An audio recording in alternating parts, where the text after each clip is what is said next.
hari ini kita akan bersama-sama masuk dalam pembahasan atau memahami kitab Yeremia yang Bapak Ibu sudah baca, dan hari ini sampai pasal yang ke-11 ya. Jadi kita membaca sampai pasal 11. Nah, harapan saya kemarin waktu kita belajar Yesaya, Bapak Ibu juga bisa semakin mengerti setelah saya jelaskan kira-kira latar belakangnya itu seperti ini. Nah, demikian juga nanti harapan saya ketika saya jelaskan ini semakin mengerti bagaimana memaknai atau memahami kitab Yeremia dan ratapan hari ini. Karena memang tujuan dari kelas ini adalah untuk membantu kita bisa memahami kitab-kitab yang kita baca. Maka kita, hamba Tuhan, coba sediakan materi yang sederhana. Tapi yang sederhana itu memang materi yang akademis juga. Karena ini biasa juga dipakai di STT juga konsepnya hampir sama. Jadi kita mengajarkan apa yang memang seharusnya kita sampaikan kepada kita. Jadi membantu kita untuk bisa lebih memahami ketika kita membaca Alkitab, ya, perbagian itu. Nah, Bapak Ibu, kita selalu dituntun untuk percaya bahwa Alkitab itu firman Allah.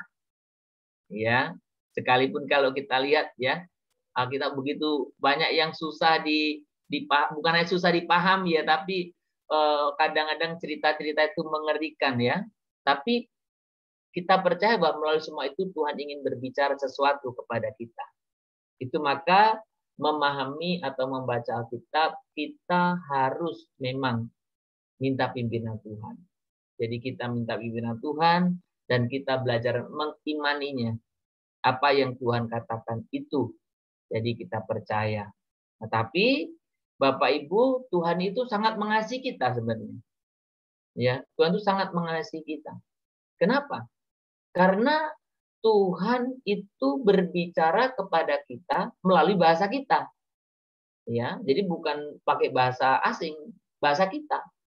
Nah, karena ketepatan Alkitab kita masing-masing punya konteksnya masing-masing, maka Tuhan berbicara pada konteks itu.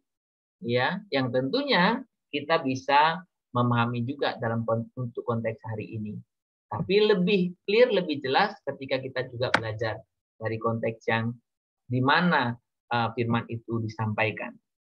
Nah, Bapak Ibu, kita membaca Alkitab itu begitu ya, artinya luas ya, cakupannya luas dan sangat kaya. Dan kita mencoba kan membahasnya per rumpun ya, rumpun. Kemarin kita sudah bahas Taurat, kita sudah bahas sejarah, dan kita sekarang sastra juga kita sudah bahas, dan ini kita masuk nabi-nabi. Dan awal saya katakan kan kita per rumpun, tapi saya pikir bisa atur waktu, oke lah. Jadinya kita bahas jadinya per kitab ya. Kemarin Yesaya, sekarang Yeremia, ratapannya supaya lebih bisa menolong lagi. Ya, karena kalau satu rumpun itu berarti nabi-nabi besar ya akan sangat nanti terlalu sedikit. Jadi saya pikir oke lah, nggak apa-apa per kitab, kalau memang bisa atur waktunya kita atur waktunya ya. Jadi kita hari ini masuk dalam perpustakaan dan kita membuka rak buku tentang nabi-nabi. Itu 5 nabi besar. Yesaya kemarin kita sudah bahas, Yeremia, dan hari ini kita membahas Yeremia dan ratapan. Jadi masih ada Yeskiel dan Daniel, nanti kita atur lagi waktunya. Jadi kita berbicara dalam rumpun ini ya Bapak Ibu. Jadi kita ketika kita membaca, kita mengatakan, oh ya, saya mau baca apa? Oh, kitab nabi-nabi. Di mana konteksnya? Oh, di sini. Ya, jadi kita bisa melihatnya sedemikian. Nah, Bapak Ibu, kita masuk saja ke kitab Yeremia.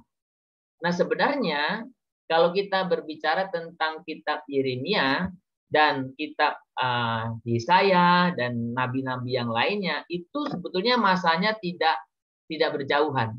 Ya, memang tidak berjauhan pun jaraknya bisa puluhan dan ratusan tahun sih ya. Tapi enggak rentang waktunya enggak jauh dibanding kitab-kitab yang lain maksud saya. Ya, jadi kalau Anda memperhatikan di mana nabi-nabi itu berbicara, ya salah satunya di zaman masa kerajaan. Maka kalau saya memperhatikan Bapak Ibu, saya pernah sampaikan, kita berbicara Taurat itu berbicara hukumnya, dasarnya yang harus dilakukan. Nah, ketika kita masuk kitab sejarah, kita melihat bagaimana Taurat itu dilakukan. Nah, pada waktu kitab sejarah kita lihatlah ada pelanggaran-pelanggaran. Betul ya? Ada pelanggaran-pelanggaran. Nah, ketika umat Allah melanggar, apakah itu raja ataukah bangsa secara umum, disitulah Tuhan memakai nabi-nabi untuk mengingatkan bahwa mereka telah melanggar. Mereka tidak sesuai dengan Torah. Mereka tidak menjalani Torah. Mereka tidak mengikuti anjuran Torah. Nabi-nabi. Maka kalau kita lihat masa nabi-nabi berkarya atau bernubuat ya masa raja-raja itu. Berarti konteks nabi-nabi sebetulnya kita bisa baca dalam umumnya 2 Samuel sampai dengan kitab Tawarikh sebetulnya. Ya, atau raja-raja lah yang lebih historis ya. Seperti itu konteksnya. Maka kalau kita membaca kitab nabi-nabi ada rujukannya kan? Nanti di mana, apakah di raja-raja atau di mana gitu ditunjukkan. Nah itu sebenarnya kita baca di sana, tahu konteksnya. Supaya bisa mengerti apa yang sedang terjadi. Raja-raja itu buat apa. Baik, nanti apakah pada masa kerajaan Israel Raya, apakah masa Salomo, dan terutama yang lebih banyak itu abad ke-8. Berarti kerajaan itu sudah pecah. Israel Utara dan Israel Selatan. Utara itu 10 suku, yaitu yang sering disebut Israel. Kemudian selatan itu sekitar 2 atau sebenarnya kurang dari 2, itu yang sering disebut Yehuda. Jadi ada 2 kerajaan itu, ya. Di sana biasanya. Nah, kita melihat dalam kitab Yeremia sendiri kalau kita memperhatikan informasi yang kita dapat dari kitab itu sendiri, sebetulnya Yeremia kira-kira hidup seperti yang saya tunjukkan dalam timeline tadi. Bernubuat di kira-kira akhir abad 7 lah atau menjelang awal abad ke-8. Berarti antara tahun 700 sampai 600. Antara situlah. Ya. Akhir 700 sampai 600. Sebelum Masehi tentu ya. Sebelum Masehi. Nah, di sana siapa-siapa saja yang memerintah. Nah, kalau di Yeremia pasal 1 itu kan disebut ya, termasuk Amon, termasuk Manase, dan termasuk Yosia. Di kitab Yeremia pasal 1 itu, di awal-awal. Itu disampaikan di sana. Jadi masa-masa ini. Nah, saya memang tidak akan mengupas banyak tentang situasi politik dan sebagainya. Saya memberikan sekilas saja, termasuk situasi kondisi keagamanya supaya kita bisa mengerti kenapa Yeremia bicara ya di dalam kitab Yeremia itu. Nah, secara politik sebetulnya ya terutama pada masa pemerintahan Yosia yang disebut dalam pasal 1, kekuasaan Asyur ini mulai jatuh. Jadi Bapak Ibu kalau zaman dulu itu sebenarnya ada negara yang adik kuasa, kemudian nanti adik kuasa ini dikalahkan oleh sekutu yang lain lagi. Ganti lagi yang adik kuasanya, dikalahkan lagi. Ya proses seperti itulah, seperti politik biasa lah. Maka kalau kita memperhatikan pada waktu Israel Utara hancur, itu yang mengalahkan Asyur. Karena yang sedang jaya-jayanya Asyur. Tapi Asyur ini nggak bertahan lama. Ya kan? Karena nanti Asyur dikalahkan oleh apa? Sekutu Babel. Maka Israel Selatan jatuhnya di tangan Babel, bukan di tangan Asyur. Nah, tapi Babel ini juga nggak bertahan lama. Nanti muncul Persia. Maka Babel kalah oleh Persia. Maka nanti kita lihat kitab Daniel dan sebagainya itu masa Persia. Termasuk pada waktu orang-orang itu pulang dari pembuangan masa Persia. Jadi seperti itulah silih berganti negara-negara yang berkuasa itu. Nah, tetapi yang menjadi masalah adalah di sini yang menjadi perhatian kita adalah bagaimana atau yang menjadi perhatian kitab atau para nabi adalah bagaimana sikap orang atau umat pilihan Allah. Dalam hal ini Israel, apakah utara atau selatan. Nah, khusus Yeremia ini lebih banyak fokus ke Israel selatan, Yosia. Yosia itu Israel selatan. Jadi, kalau kita memperhatikan di sana, Yosia secara politik mereka membebaskan diri dari Asyur. Jadi nggak ada di bawah kendali Asyur. Ingat ini waktu Asyur sudah mulai melemah ya. Jadi mulai melemah. Jadi tentu kalau sudah tidak di bawah kendali itu bisa menentukan kebijakan-kebijakan secara politik. Nah, makanya pada zaman Yosia itu ada yang namanya reformasi Yosia. Nah, itu kalau Bapak Ibu pernah membaca cerita tentang ditemukan gulungan kitab. Nah, itu zamannya Yosia. Ya, kalau ada cerita kan ditemukan gulungan kitab. Ya, itu biasanya cerita di anak sekolah minggu itu. Jadi ada reformasi. Nah, menarik ini Yosia ini mulai jadi raja itu umur 8 tahun. Ya tentu raja bukan dia sendiri toh. Kalau zaman itu zaman kerajaan atau zaman kekaisaran kan ada banyak yang di belakang itu. Termasuk zaman raja-raja ini adalah para para nabi itu berperan banyak sebagai orang atau penasihat raja, orang bijak. Hakamim kalau orang-orang disebut dalam kitab barat itu hakamim. Hakamim itu orang-orang yang penuh hikmah. Jadi karena banyak dia disebut hakamim. Jadi orang-orang yang penuh hikmat itu biasanya mengelilinginya. Itu sekilas. Nah, tetapi persoalan lain juga timbul pada masa Yeremia ini, ya. Sekalipun sebenarnya ada reformasi, tapi reformasi itu sekedar apa ya, nggak mendarah daging gitu, nggak mendarat sampai dalam gitu. Sehingga apa? Masih saja ada penyimpangan-penyimpangan yang dilakukan oleh orang Yehuda, Israel Selatan. Menyangkut dalam hal apa? Keagamaan. Penyimpangan apa itu? Penyimpangan mereka meninggalkan Tuhan. Mereka beralih pada dewa-dewa asing. Ini kalau kemarin Bapak Ibu memperhatikan bacaan pasal 2, ya disebut di sana ayat 10 sampai 13. Jadi ada penyimpangan-penyimpangan itu. Jadi padahal sudah reformasi. Ya mungkin kalau cerita sekarang ada gerakan gitu, tapi ya nggak semua ikut juga kan? Ya, nggak semua ikut, nggak semua nurut juga. Jadi ada penyimpangan-penyimpangan. Banyak atau sebagian besar orang meninggalkan Tuhan dengan berpaling kepada ilah-ilah lain.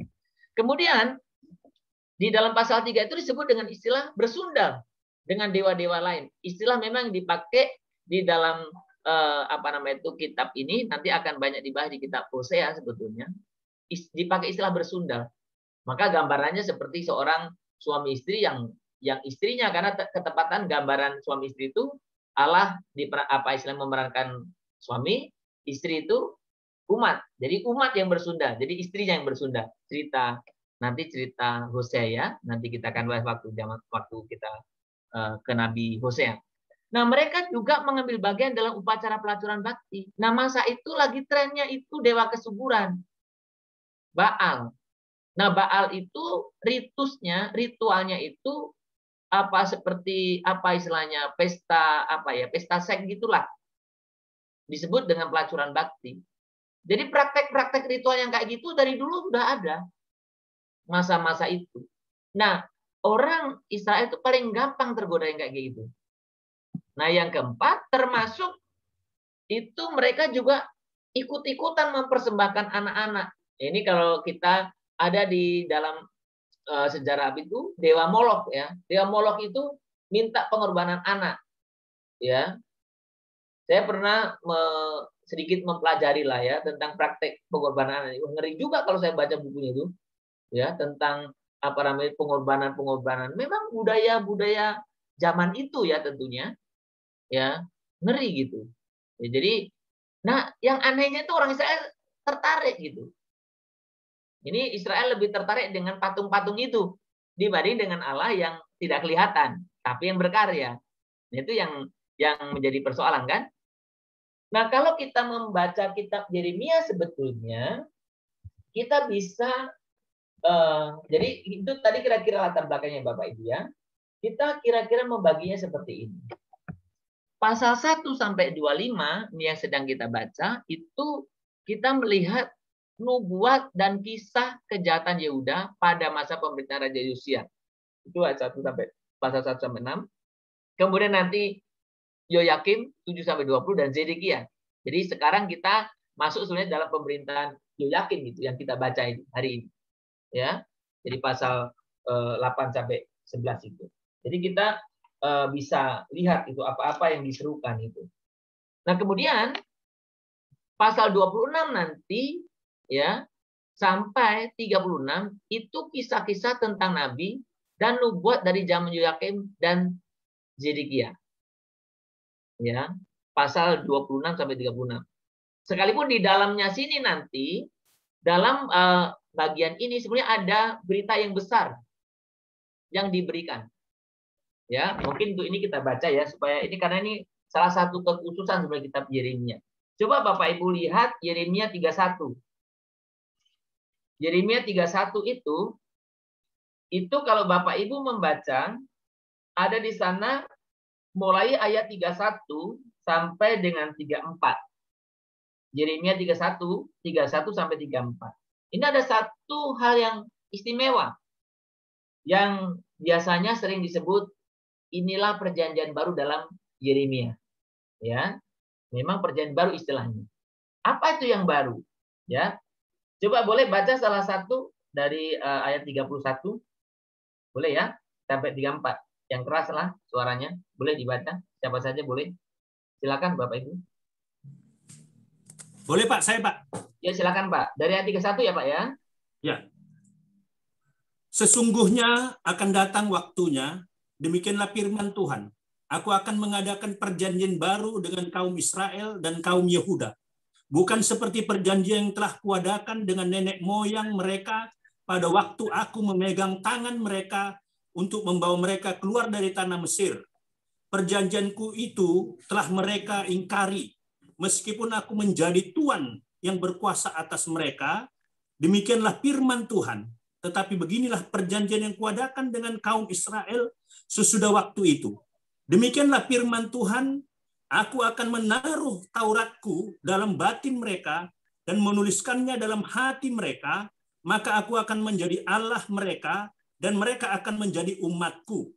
Dan tidak usah lagi orang mengajar sesamanya atau mengajar saudaranya dengan mengatakan, kenallah Tuhan, sebab mereka semua besar kecil akan mengenal aku.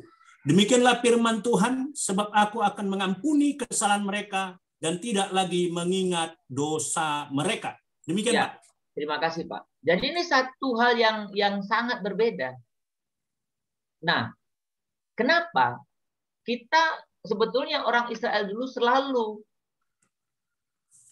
bergantung atau tergantung dari orang-orang yang mengajarkannya. Karena mengajarkan Taurat dong, tertulis itu, yang tertulis di batu itu, ya kan? Jadi tergantung dengan orang-orang. Maka kalau ditegur yang selalu disalahkan siapa? Ya zamannya Musa. Pemimpinnya yang salah ya.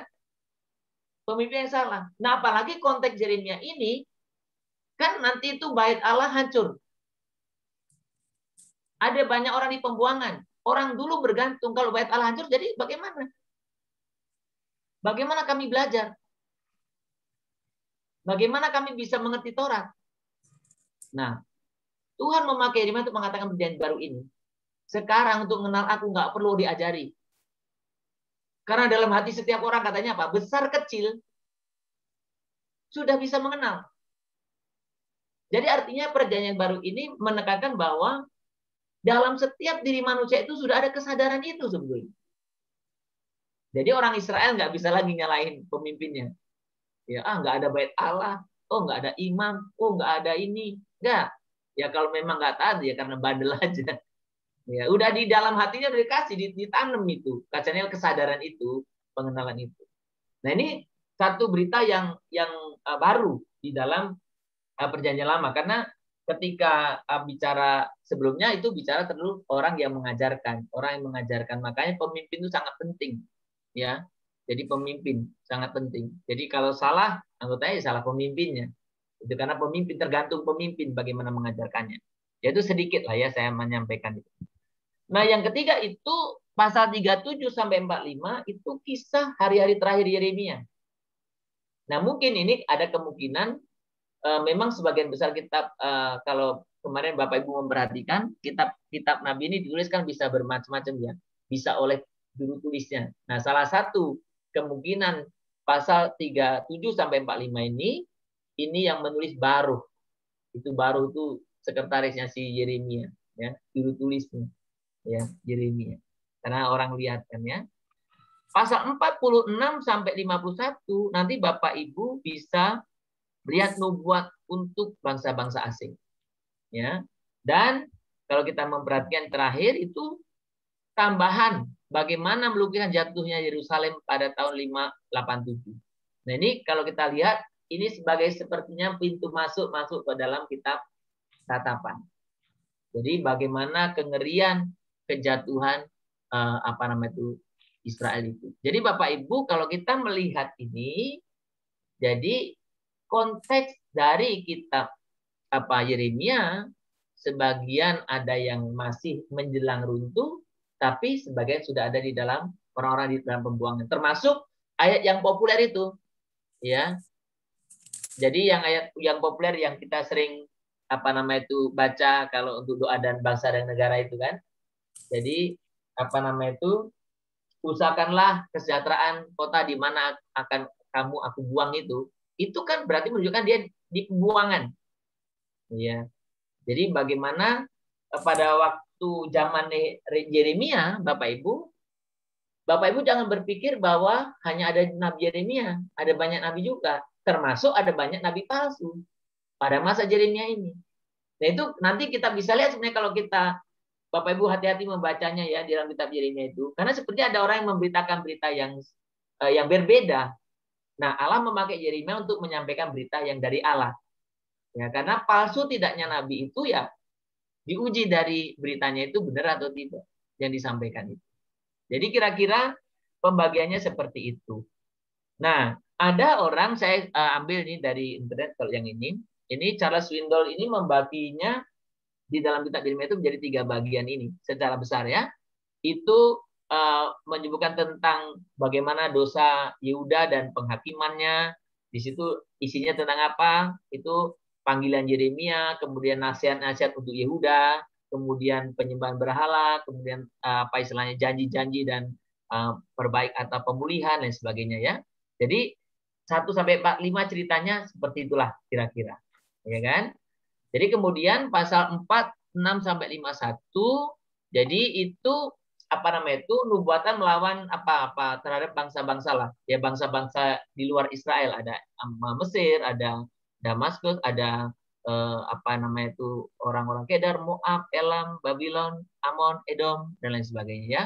Nah, baru yang terakhir 52 tadi sebagai satu pengulangan kan tadi saya jelaskan itu tentang jatuhnya atau reruntuhan Yerusalem.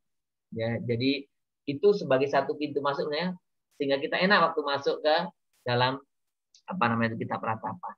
Jadi temanya apa? Menurut Swindoll katanya temanya ya tentang penghakiman telah datang, bertobatlah. Ada yang gitu ya. Karena memang ini sudah terjadi kan. Orang Israel sudah hancur dan dibuang ya. Jadi makanya itu yang diingatkan. Nah, itu kira-kira Yeremia secara garis besar atau secara umum pesannya itu pewartaan Yeremia terutama berpusat pada ketaatan akan kehendak Allah atau Yahweh ya. Kesetiaan kepada perjanjian Allah yang membangun Israel sebagai bangsa yang dipilih. Jadi yang diserukan Yeremia itu supaya kita taat.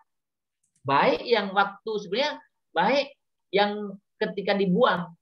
Karena kehancuran Yehuda ini menjadi satu tanda itu loh. Yehuda hancur kenapa? Karena kalian tidak taat. Jadi sekarang di pembuangan taatlah, belajarlah taat. Ya.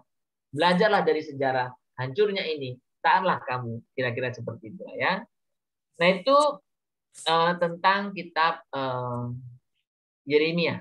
Kita masuk dalam kitab Ratapan ya, karena 2 kitab kita bahas hari ini. Nah, kitab Ratapan ini sebenarnya kalau kita lihat dari isinya, dia lebih tepat sebetulnya dikelompokkan sebagai kitab sastra. Makanya dia masuk dalam kitab yang disebut 5 kitab gulungan, yang disebut Megilot itu. Itu biasanya di dalamnya isinya Rut, Kidung Agung, Pengkhotbah, Ratapan, dan Ester.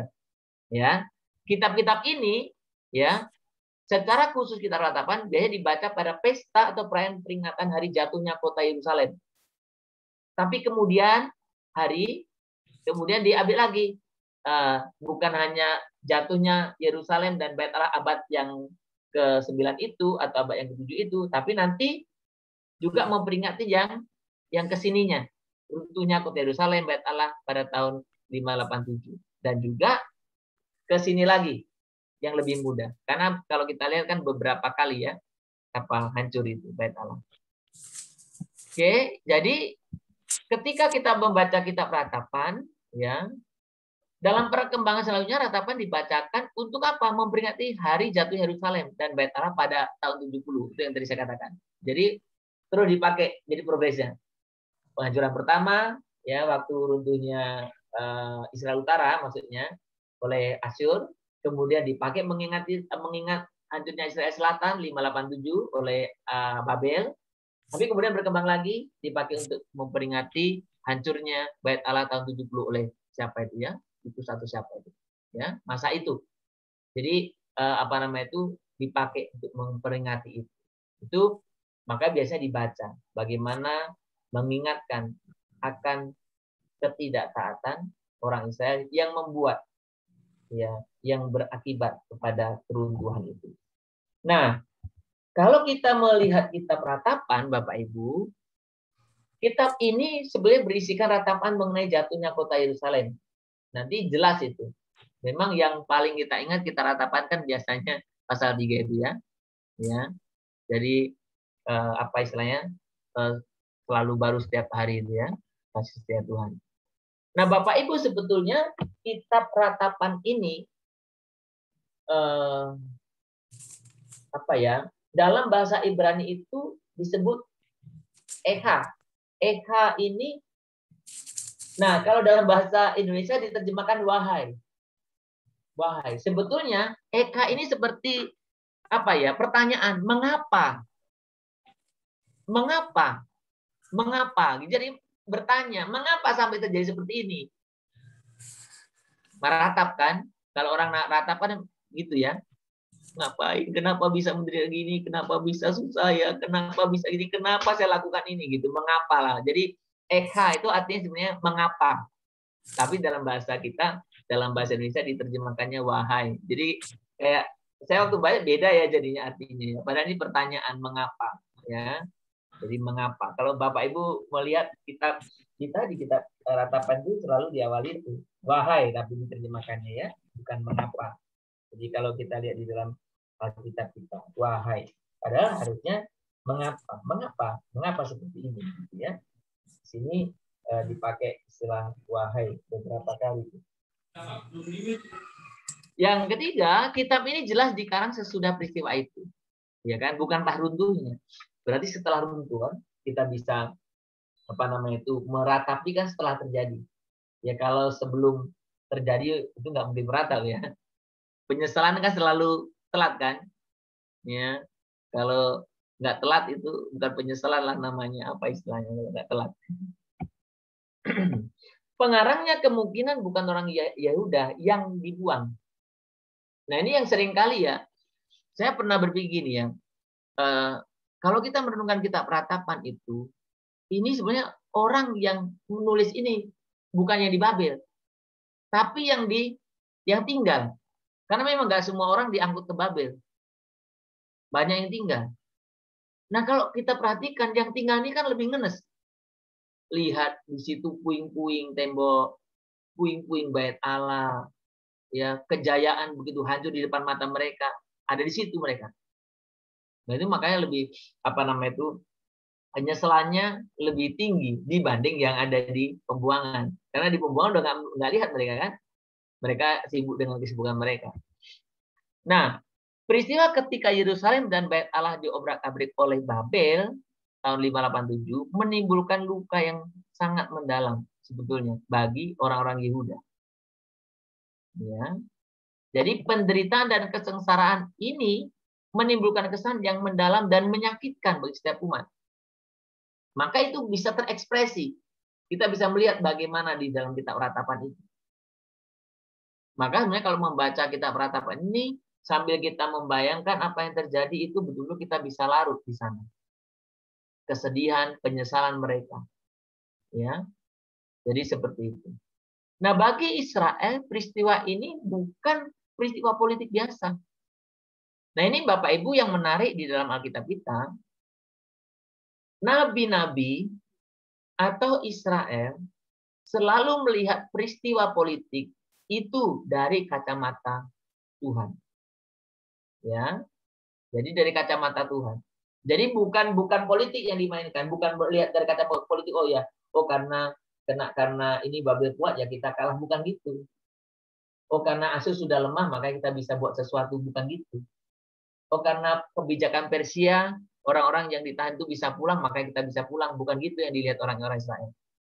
Tapi bagaimana mereka percaya Tuhan itu turut bekerja dalam sejarah itu, dan mereka mempercayai Tuhanlah yang membuat itu, mengizinkan itu. Maka bagi orang Israel termasuk kehancuran itu terjadi, kasarnya Tuhan mengizinkan orang Babel sebagai alat untuk menghukum orang Israel. Tuhan mengizinkan orang Asyur sebagai alat untuk menghukum orang Israel utara. Tuhan memakai alat orang Persia untuk mengizinkan orang Yehuda bisa pulang membangun. Jadi ini pemahamannya seperti itu. Ya. Jadi kita bisa membayangkan memang orang Israel itu ya seperti yang saya cerita minggu lalu ya, yang tentang Yesaya ya. Bagaimana itu orang masuk dalam bait Allah ya, mengobrak-abrik, mengambil emas bokor-bokor emas itu, dan mereka aman-aman aja. Sementara selama ini imam pun nggak boleh sembarang masuk. Harus imam yang bertugas saja. Oh ini kan pukulan yang betul-betul telak bagi orang Israel. Ini gimana ini sebetulnya? Pasti banyak pertanyaan mereka. Ya. Nah, pembagian kitab ratapan kita bisa lihat secara sederhana seperti ini. Pasal 1 itu berisi tentang nyanyian ratapan mengenai Yerusalem yang sudah jatuh. Pasal 1. Maka tadi saya katakan, kemungkinan ini ditulis setelah Yerusalem jatuh. Karena isinya pun sudah jatuh. Jadi bukan pas jatuh, sudah jatuh baru meratapan. Pasal 2, nyanyian mengenai Yerusalem yang sudah jatuh. Bersama ya. Pasal 3 merupakan ratapan yang bersifat individual. Peratap memikirkan nasibnya yang malang. Tetapi ketika kita melihat ini seperti Mazmur lah Bapak Ibu ya. Mazmur itu kan ada Mazmur yang sifatnya istilahnya memang nyanyian ziarah, itu Mazmur rame-rame, tapi ada Mazmur yang sifatnya personal sebenarnya. Pengalaman Daud, pengalaman Musa, tetapi itu menjadi pengalaman rasanya umum orang percaya. Jadi sama ini ratapan ya. Pasal yang keempat isinya hampir sama dengan pasal 2 sebenarnya kalau kita membaca seperti pengulangan. Nah, pasal yang kelima, nyanyian ratapan mengenai keadaan orang-orang masih tinggal di Yerusalem sesudah kejatuhan kota itu. Nah, penulis berdoa dan berseru agar Tuhan menolong mereka. Jadi kira-kira seperti itulah. Maka ada yang menggambarkannya kitab saya juga ambil dari Google ini, kalau yang ini itu tentang Swindoll, dia buat ini ya. Ini yang lebih sederhana sih sebetulnya. Jadi ada pertama itu bagaimana tentang hampir sama seperti yang saya katakan tadi ya. Jadi tentang ratapan-ratapan itu, kemarahan Tuhan, tentang kesedihan Yeremia, tentang kemarahan Tuhan, tentang doa Yeremia ya. Itu bisa kita bisa melihat. Jadi maka dia simpulkan, si Swindoll simpulkan pasal 1 doa itu, lihat kami ya kan, ya lihatlah pada kami ya, hakimi mereka yang meruntuhkan maksudnya ya. Jadi seperti itu kira-kira. Nah itu kira-kira Bapak Ibu yang saya boleh sampaikan sebagai pengantar kitab Yeremia dan kitab ratapan.